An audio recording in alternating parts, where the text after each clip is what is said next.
What happens when a country music superstar sits down for what should be a simple chat about his latest album and instead finds himself defending his entire career, his fans, and his values against a host who seems determined to tear him down? In just 31 seconds, one comment would push things too far, and Piers Morgan would learn that some guests won't just sit there and take it. Blake Shelton walked onto the set that night with his usual easy smile, waving to the audience as they cheered. He settled into the guest chair, looking relaxed in his jeans and button-up shirt. The crowd loved him. They always did. Blake had that charm, that down-to-earth quality that made people feel like they knew him personally. Piers Morgan sat across from him, already wearing that look. You know the one, that smirk that says he knows something you don't. That expression that tells you he's about to say something he thinks is clever. "Blake Shelton, welcome to the show," Piers said, his British accent making every word sound just a bit sharper than it needed to be. "Thanks for having me, Piers. Good to be here," Blake replied, still smiling. The interview started normally enough. They talked about Blake's new album. They talked about his tour. Blake was funny and engaging, telling stories that made the audience laugh. Everything seemed fine, but anyone watching closely could see Piers wasn't really listening to Blake's answers. He was waiting for his moment. "So, Blake," Piers said, leaning forward, "let's talk about your music for a moment. Country music. It's quite simple, isn't it?" The audience went quiet. Blake's smile faltered just slightly. "Simple?" Blake asked, his tone still friendly but with a hint of confusion. "Yes, simple," Piers continued, waving his hand dismissively. "I mean, it's all trucks and beer and heartbreak, isn't it? The same three chords repeated endlessly. Not exactly what one would call sophisticated." Blake shifted in his seat. "Well, I don't know if I'd call it simple. There's a lot of heart in country music, real stories about real people." "Real people?" Piers repeated, making air quotes with his fingers. "You mean people in rural areas? The sort of, how shall I put this, less educated demographic?" The audience gasped. Blake's jaw tightened. "Now hold on," Blake said, his Oklahoma accent getting thicker. "My fans are some of the smartest, hardest working people I know. They're teachers and nurses and farmers and veterans. They're the backbone of this country." Piers laughed. Actually laughed. "Oh, come now, Blake. Let's be honest. Country music fans aren't exactly the intellectual elite, are they? They're not sitting around reading philosophy or discussing the finer points of classical composition." "What does that have to do with anything?" Blake asked, his voice rising slightly. "Music isn't about being elite. It's about connecting with people. It's about making them feel something." "Feel something," Piers said mockingly. "Yes, I suppose that's all it takes when your audience doesn't require much depth. Tell me, do you ever feel like you're pandering, playing to the lowest common denominator?" Blake's hands gripped the armrests of his chair. "I'm not pandering to anyone. I make music that means something to me and to millions of other people." "Millions of other people with questionable taste?" Piers muttered, just loud enough for the microphones to catch. "What did you just say?" Blake asked, his voice low and dangerous now. Piers smiled wider. He was enjoying this. "I'm simply making an observation, Blake. Country music, and I mean no offense by this, but it's basically the musical equivalent of fast food. It's cheap, it's easy, and people consume it without really thinking about it." "You're comparing my life's work to fast food?" Blake asked, incredulity replacing his anger for a moment. "If the cowboy boot fits," Piers said with a shrug. The audience was completely silent now. The tension in the studio was thick enough to cut with a knife. Blake was staring at Piers with an expression that was equal parts disbelief and fury. "Let me tell you something, Piers," Blake said slowly. "I've spent my entire life working on my music. I grew up in a small town in Oklahoma, and I learned guitar from my uncle. I played in bars for tips before I ever got a record deal. I poured everything I had into this career, and the fact that you sit here, in your fancy studio, behind your fancy desk, and call it cheap and easy, that shows me you don't know a damn thing about hard work or real music." "Touched a nerve, have I?" Piers asked, that infuriating smirk still on his face. "Look, Blake, I'm not attacking you personally. I'm simply pointing out that country music lacks the complexity and artistry of other genres. It's formulaic, it's predictable, it's unchallenging." "Unchallenging?" Blake repeated. "You want to talk about challenging? How about writing a song that makes a soldier overseas feel less alone? How about creating something that helps someone through a breakup or celebrates them finding love? How about giving people something to hold on to when life gets hard? That's what country music does. That's what my music does. Piers waved his hand again, that dismissive gesture that made Blake's blood boil. Yes, yes, very touching. But that's exactly my point. It's emotional manipulation, isn't it? You pull at heartstrings because you can't stimulate minds. Emotional manipulation? Blake's voice was getting louder. Are you serious right now? Music is supposed to make you feel things. That's the whole point. What do you want? A song about calculus? Some nervous laughter rippled through the audience, but it died quickly. I want artistry, Piers said. I want innovation. I want something that challenges me as a listener. Country music doesn't do that. It's comfort food for people who don't want to think too hard. There you go again, Blake said, pointing at Piers, insulting my fans. You keep taking shots at the people who support me, and I'm telling you right now, that's not okay. I'm not insulting them, Piers protested, though his tone suggested he absolutely was. I'm simply stating facts. Country music fans are, generally speaking, not the most culturally sophisticated group. Facts? Blake stood up from his chair. Those aren't facts. That's you being an arrogant, condescending jerk who thinks he's better than everyone else. Piers held up his hands in mock surrender. Sit down, Blake. There's no need to get so defensive. Defensive? Blake didn't sit down. You've spent the last 10 minutes trashing everything I've worked for, insulting millions of people who don't deserve it, and you want me to sit down and take it? I don't think so. This is my show, Piers said, his own voice getting harder now. And you're a guest on it. I suggest you remember that. Oh, I remember, Blake said. I remember that I agreed to come here to talk about my album, to have a conversation, not to be insulted by someone who clearly thinks he's smarter than everyone else in the room. I am smarter than most people in this room, Piers shot back. And immediately the audience began to boo. Blake let out a laugh, but there was no humor in it. There it is. There's the real Piers Morgan. You think you're better than everyone. You think because you have this show, because you've got a platform, that gives you the right to look down on people, to mock them, to make them feel small. I don't make people feel small, Piers argued. They make themselves feel small by being so sensitive. Sensitive, Blake repeated, shaking his head. Man, you really don't get it, do you? This isn't about being sensitive. This is about basic respect, something you clearly don't have. Piers stood up now too, facing Blake across the desk. Respect? You want to talk about respect? I invited you onto my show. I gave you a platform to promote your album, and this is how you repay me? By getting angry and throwing a tantrum like a child? A tantrum? Blake's voice went up another notch. You call standing up for myself and my fans a tantrum? This is what's wrong with people like you, Piers. You think you can say whatever you want, treat people however you want, and then act surprised when they push back. I'm a journalist, Piers said. It's my job to ask tough questions and challenge my guests. Challenge? Blake laughed again. You're not challenging anything. You're just being mean. There's a difference. A challenge would be asking me about the creative process or the industry or something that actually matters. What you're doing? That's just bullying. Bullying? Piers looked genuinely offended. How dare you? I have never bullied anyone. Really? Blake asked. Because from where I'm standing, that's exactly what this is. You're using your position to put someone down, to make yourself feel superior. That's textbook bullying. The audience erupted in applause. Piers looked around, surprised by the support Blake was getting. Oh, wonderful, Piers said sarcastically.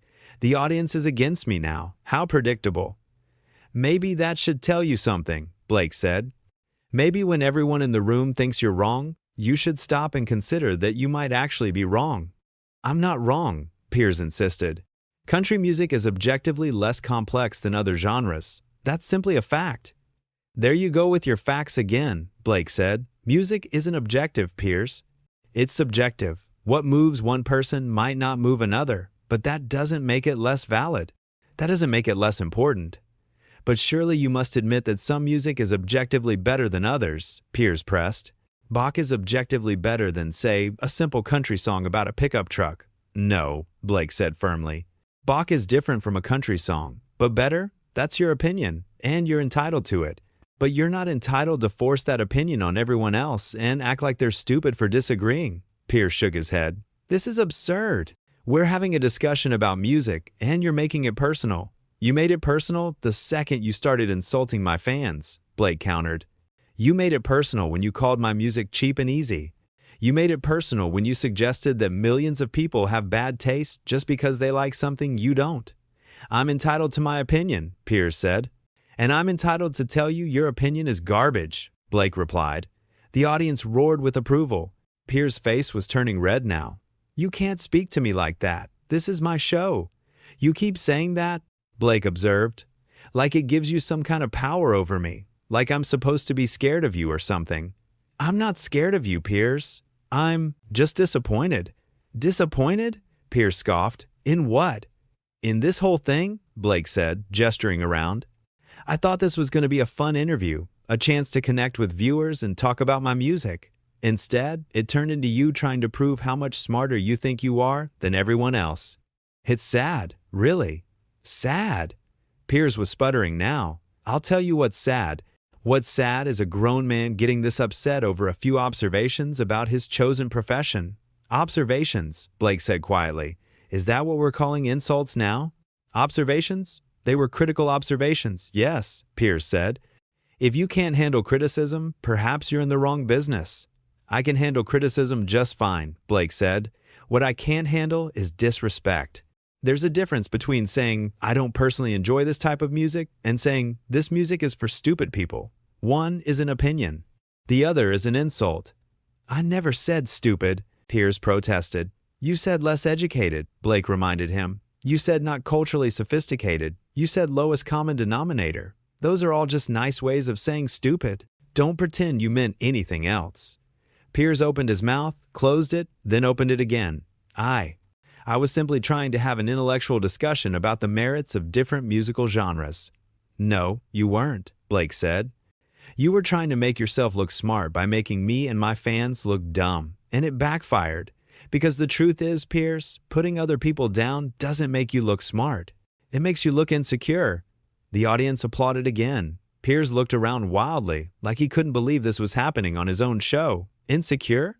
Piers laughed, but it sounded forced. That's rich coming from someone who can't handle a little criticism. There you go again, Blake said. Calling this criticism, this isn't criticism, Piers. Criticism would be constructive. This is just you being mean for the sake of being mean. I am not mean, Piers said, his voice rising. I am honest. I say what everyone else is thinking, but too polite to say. No, Blake corrected him. You say what you're thinking and assume everyone else agrees with you, but they don't. Look around, man. Read the room. Piers did look around. The audience was clearly on Blake's side. Some people were even standing, applauding Blake's words. This is unbelievable, Piers muttered. I bring a guest onto my show and he turns my own audience against me. I didn't turn them against you, Blake said. You did that all by yourself. By having an opinion? Piers asked incredulously. By being disrespectful, Blake corrected. For the last time, Piers, having an opinion is fine. Being disrespectful is not. You crossed a line tonight, and everyone knows it except you, Piers pointed a finger at Blake. You know what your problem is? You're too sensitive. You take everything too personally. And you know what your problem is? Blake shot back. You're so busy trying to be controversial and provocative that you forget to be decent. You hide behind this idea of being brutally honest, but really, you're just brutal. The words hung in the air. Piers stared at Blake, his mouth working but no sound coming out. And another thing, Blake continued, on a roll now. This whole superior attitude you've got going on, it's tired.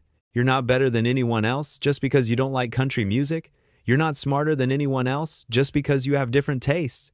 You're just different. That's it. And different isn't better or worse. It's just different. I never said I was better, Piers managed to say. You didn't have to say it, Blake replied. It's in every word you speak, every gesture you make.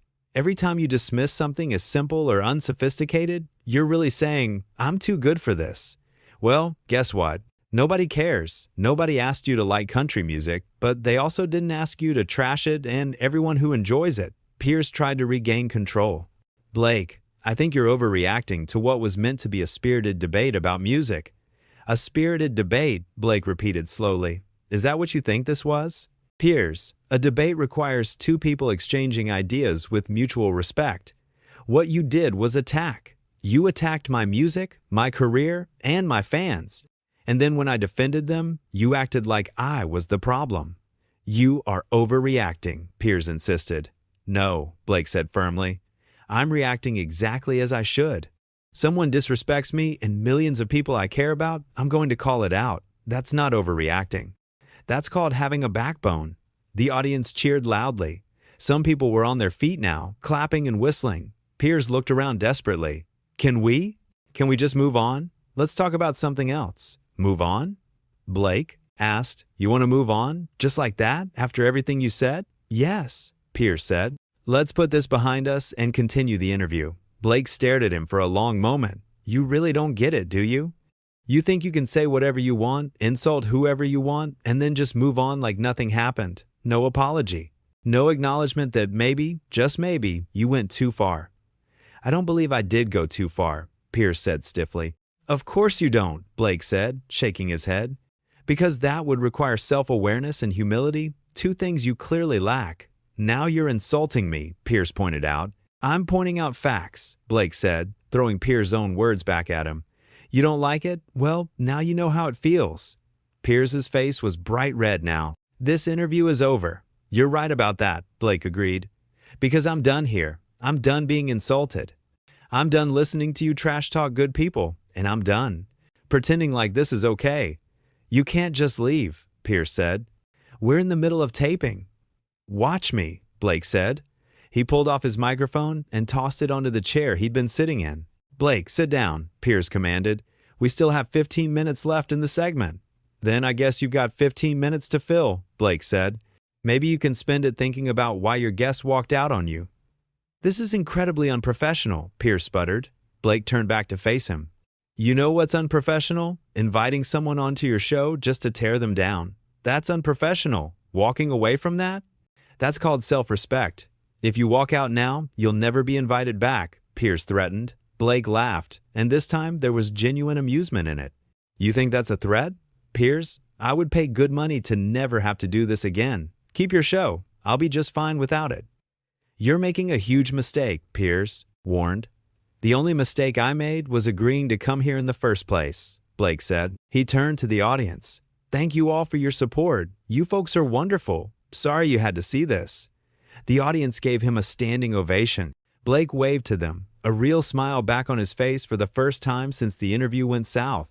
Piers was still standing behind his desk, looking absolutely furious. This is outrageous. You can't just walk off my show. I just did. Blake called back over his shoulder. Security, Piers shouted. Someone stop him. But nobody moved. The security guards, the camera operators, the producers. Everyone just watched as Blake Shelton walked toward the exit. I said stop him, Piers yelled again. One of the producers stepped forward. Piers, maybe we should just let him go. Let him go? Piers looked apoplectic. He's walking out in the middle of my show. Yeah, the producer said carefully. And honestly, after what just happened, I think it's probably for the best. For the best? Piers repeated. Whose side are you on? The producer didn't answer, which was answer enough. Blake had reached the exit now. He paused, turned back one last time. Hey, Piers, he called out across the studio. Piers looked up, hope flashing across his face that maybe Blake was coming back. Next time you want to feel superior, Blake said, his voice carrying clearly through the silent studio, try building yourself up instead of tearing others down. You might be surprised how much better it feels. And with that, Blake Shelton walked out. The studio was silent except for Piers' heavy breathing. The audience sat frozen, unsure what to do. The cameras were still rolling, capturing every second of Piers Morgan's humiliation. Well, Piers finally said, trying to regain some composure, that was unexpected. Someone in the audience laughed. Then another person. Then the whole audience was laughing, and it was clear. They weren't laughing with Piers. They were laughing at him. Cut to commercial, Piers snapped at the control booth. Cut to commercial now. But the damage was done.